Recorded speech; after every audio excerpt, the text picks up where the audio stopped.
हाँ तो बच्चों, हम लेके आए हैं क्लास 10 केमिस्ट्री चैप्टर 4। जनरली बच्चों को प्रॉब्लम आ रही थी एक्स वाई जेड से रिलेटेड क्वेश्चंस की, कि सर हमें एक्स वाई जेड वाले क्वेश्चन जो आ रहे हैं, ए बी सी वाले क्वेश्चन जो आ रहे हैं, उनको किस टाइप से सॉल्व करना है, क्या स्ट्रेटेजी को हम फॉलो करें ताकि इस टाइप के क्वेश्चंस हमसे इजी गोइंग हो जाए। तो इसके लिए बेटा आपको नंबर ऑफ क्वेश्चंस की प्रैक्टिस करनी पड़ेगी, और हम आपके लिए लेके आ रहे हैं नंबर ऑफ क्वेश्चंस भी। तो आप हमारे साथ जुड़े रहिए और हम आपको क्वेश्चंस करवाते जाएंगे। पहला क्वेश्चन हम स्टार्ट करते हैं। एक क्वेश्चंस में लेके आया हूँ।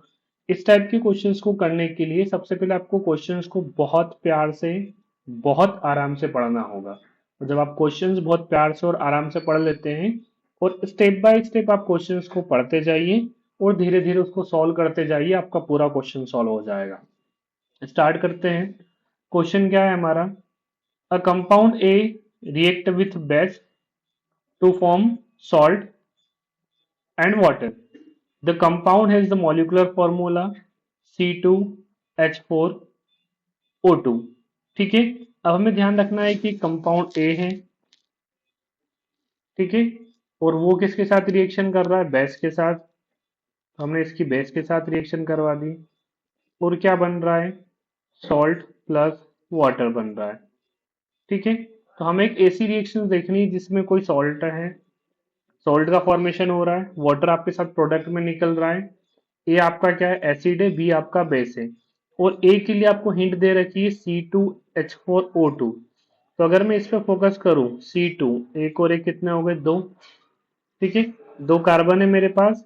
तो कोने पे मैं इसको तीन हाइड्रोजन दे देता हूं, CH3 हो गया। अब मेरे पास एक एच बच रहा है, तो मैंने एक एच इसको दे दिया। अब मेरे पास क्या बच रहे हैं? दो ओ बच रहे हैं। ठीक है। तो इसका ऑप्शन समझ में आ जाएगा कि यहाँ मुझे क्या देना पड़ेगा? एक ओ और एक ओ इधर देना पड़ेगा, यानी कहीं ना कहीं ये क्या बन गया है आपका? CH3 C double bond O OH। मतलब कि ये आपका बन चुका है कार्बोक्सिलिक एसिड। तो यहाँ से हमें समझ में आ गया कि ये क्या बन गया है? CH3 C double O H बन गया है। इसका नाम क्या होता है? Acetic acid. ठीक है। तो एसिड जब बेस के साथ रिएक्शन करता है तो क्या बनाता है? Salt and water. ये हमारा कंफर्म हो गया। इतना पढ़ने के बाद हमें कहीं ना कहीं चीजें समझ में आ गई हैं। अब एक और बेनिफिट इन क्वेश्चंस का ये रहता है कि आपको एक और हिंट मिलती है। दूसरी हिंट आपको क्वेश्चन का सेकंड पार्ट पढ़ोगे तो मिल जाएगी। ठीक है। और जैसे हम सेकंड पार्ट इस क्वेश्चन का पढ़ लेंगे तो हमारा आंसर कंफर्म हो जाएगा कि हम इसी आंसर के साथ जाने वाले हैं।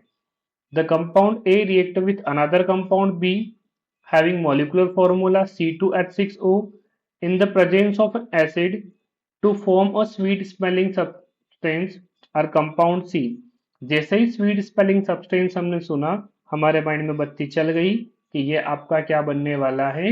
एस्टर बनने वाला है। और एस्टर में हम क्या यूज करते हैं? एसिटिक एसिड यूज करते हैं एंड एथेनॉल यूज करते हैं। ठीक है।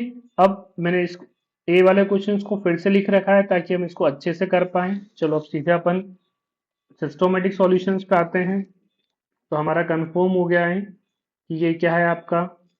CH3 C double O H. ठीक है। इसकी रिएक्शन अपन किसके साथ करवा देते हैं? NaOH के साथ करवा देते हैं। ठीक है। तो क्या बन जाएगा आपका? CH3 C double O Na plus ये बन जाएगा H2O। ठीक है। अब आपको पूछना था ए स्टेट द नेचर, तो ये आपका कौन सा हो गया? एसिडिक नेचर हो गया।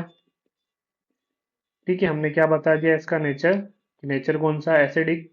फंक्शनल ग्रुप कौन सा प्रेजेंट है इसके अंदर? तो C डबल ओ H इसके अंदर प्रेजेंट है। ये हो गया आपका कार्बोक्सिलिक ग्रुप इसके अंदर प्रेजेंट है, हमने बता दिया इसका functional group. And also right chemical equation. तो ये हमने इसका फर्स्ट वाला क्वेश्चन हमारा कंप्लीट कर दिया। अब हम आते हैं इसके सेकंड पार्ट पे। The compound A react with another compound B. Compound A आपका कंफर्म हो चुका है, तो वो क्या है? CH3 C double O H. ये किसके साथ रिएक्ट कर रहा है? बी के साथ। बी, और इसका फॉर्मूला क्या दे रखा है आपको? C2H6O। तो हमने पढ़ा है कि भैया ये किसके साथ रिएक्शन करता था? एथेनॉल के साथ। तो हमने एथेनॉल लिख लिया। ठीक है। और इसमें देखो यहाँ पे कितने कार्बन हो गए? दो। हाइड्रोजन कितने हो गए 5, और एक और इसको अपन काउंट कर ले तो कितने हो जाएंगे 6 और एक O। तो यानी कहीं ना कहीं हमें क्या बनता हुआ दिखाई दे रहा है आपका C2H6O हमें बनता हुआ दिखाई दे रहा है, यानी हम इसके साथ 100% जा सकते हैं। ये हमारा सिलेक्शन जो है वो सही है। तो मैं इसको क्लीन कर देता हूं, एक बार और क्लीन करना पड़ेगा तो ये पूरा प्रॉपर क्लीन हो जाएगा। ठीक है, तो अब हम कंफर्म जा सकते हैं किसके साथ, C2H5OH के साथ। अब एस्टर बनाने का सबसे बढ़िया तरीका क्या है बेटा, एक H को आपको यहां से गायब कर देना है और इस OH को यहां से गायब कर देना और बचे हुए सारी चीजों को लिख दो। CH3C थोड़ा सा सजा देते हैं अपन डबल बॉन्ड के साथ, एक O ऊपर एक O ये। तो इसका काम अब फिनिश हो गया। अब इसके साथ कौन बचा हुआ है, C2H5। ठीक है, स्वीट स्पेलिंग सब्सटेंस। अब आपको ध्यान आ रहा है तो यहाँ हम रिएक्टेंट में क्या यूज करते हैं, कंसंट्रेटेड H2SO4। यहाँ हम क्या यूज करते हैं, कंसंट्रेटेड H2SO4 यूज करते हैं। और ये कैसे वर्क करता है, एज अ कैटलिस्ट। कैसे वर्क करता है, एज अ कैटलिस्ट।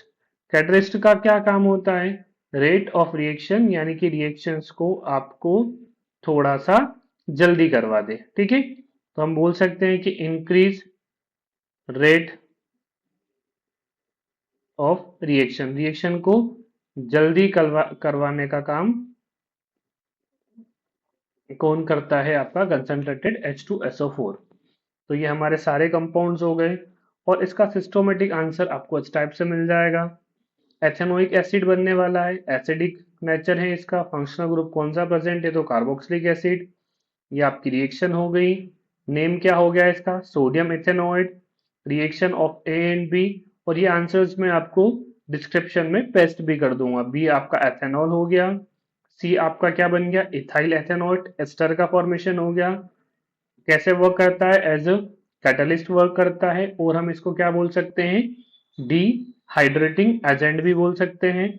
और ये आपकी केमिकल इक्वेशंस हो गई जो आपको फाइनली लिखना है। ठीक है, thanks for watching, thank you बच्चों।